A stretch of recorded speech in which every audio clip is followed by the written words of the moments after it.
Oui, kambo ya soirée oyo ye moko papa alobaki yango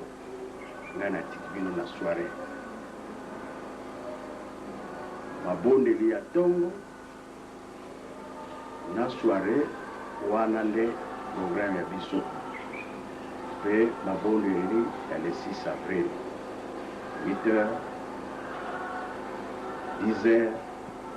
midi 15h 18h 22h 0h 3h du matin na 5h na bandako programme wana tosalelaka yango nayebi ke na mosala mwa ezali te kasi ntango oyo ozali na paroisse na heure wana tobosana te ntango oza na ndako periode wana tobosana yango te epai touti mosika epai toza kokende komi pembeni opapa ke alobaki ete tolata saki oyo tolati saki bongo tokoyeba oyo ekoya liboso makambo ebani komonana mokili bakomi kolinga a eglise kimbangiste yango kaka totieli motema awa ekoma kolobama mingi partout ekoma kolobama te ya solo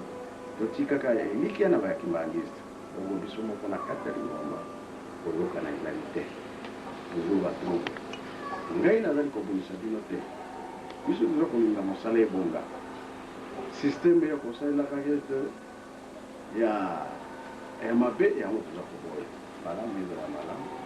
kasi ya mabe te tout s'échange e yango wana programme bapapa batikelaki biso ngai tolonga yango merci mingi na ndenge olobi likambo ya soirée ya solo eza na nzela merci mingi bosalela yango